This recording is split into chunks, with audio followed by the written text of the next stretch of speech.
नमस्कार, welcome to सरल astro.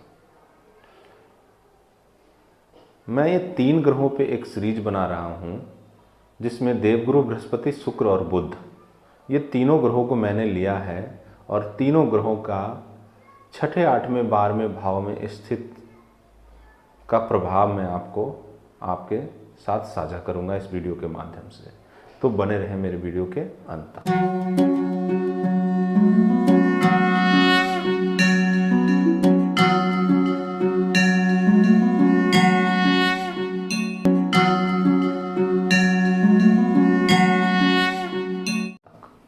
देखिए, बुध जो राजकुमार ग्रह के नाम से जाना जाता है, जिसके अंदर बौद्धिक क्षमता है, जो इंटेलिजेंस के लिए नाम से जाना जाता है, इंटेलेक्चुअल के नाम से जाना जाता है, बुध का कहना ही क्या है। ये सूर्य से सबसे समीप रहने वाले ग्रह हैं। सूर्य जो राजा हैं, प्रकाश पुंज है, उनके सबसे करीब अगर कोई ग्रह है तो वो बुध है। तो इनके अंदर भी राजकुमार, इसीलिए इनको राजकुमार ग्रह कहा गया है, क्योंकि इनके अंदर भी राजा का स्वभाव आता है। छने रुष्टा छने तुष्टा का स्वभाव बुध के अंदर भी पाया जाता है। अब ये जब 6ठे भाव में बैठेंगे तो काल पुरुष में 6ठी राशि, इनकी कन्या राशि जो है 6ठे भाव में ही पड़ती है। तो 6ठे भाव में जब बैठेंगे तो ये नैसर्गिक कारक भाव में बैठेंगे और 6ठे भाव में बैठे हुए बृहस्पति की, बुध की, माफ कीजिएगा, द्वादश भाव पे दृष्टि होगी। तो ये 6ठे भाव में बैठे हुए बुध से आपको डरने की कोई आवश्यकता नहीं। अगर आप लेखन के क्षेत्र में हैं, अगर आप कम्युनिकेशन के क्षेत्र में हैं, अगर आप गणित के क्षेत्र में हैं, तो ये 6ठे भाव का बैठा हुआ बुध आपको निश्चित तौर पे अच्छा रिजल्ट देगा और अच्छा प्रभाव देगा। इससे आपको डरने की कोई आवश्यकता नहीं।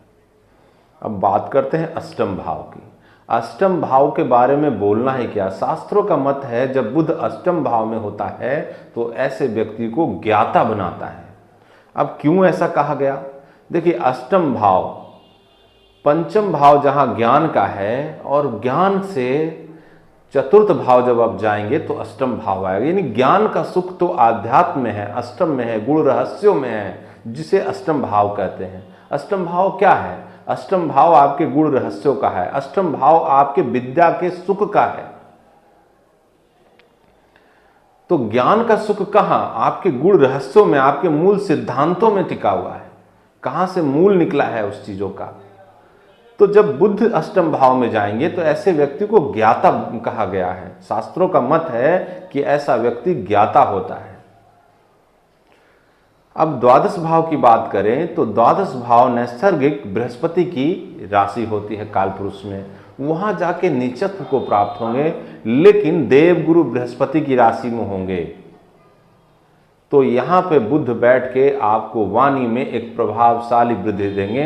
हाँ, निश्चित तौर पे आप जरूरत से अत्यधिक बोलने वाले होंगे, पर ये कई बार आपको अच्छा रिजल्ट भी दे के जाएंगे। मैंने पहले भी बताया कि आपको पहले ये चेक करना है कि बुध आपके किन भाव के स्वामी हैं। अगर त्रिषडाय भाव के स्वामी हैं, उपचय भाव के स्वामी हैं और जाके द्वादश, 6ठे और 8वें में बैठे हैं, तो निश्चित तौर पे ये अच्छा रिजल्ट देंगे। पर अगर केंद्र और त्रिकोण के स्वामी होकर बैठे हैं तो थोड़ी सी आपको सोचने की जरूर आवश्यकता है।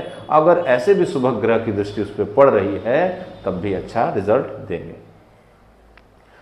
तो ज्योतिष के ऐसे ही कार्यक्रम के लिए हमसे जुड़े रहें। मैं आपसे नए नए सूत्र ज्योतिष के साझा करता रहूँगा। तब तक के लिए मैं आपका धन्यवाद करता हूँ।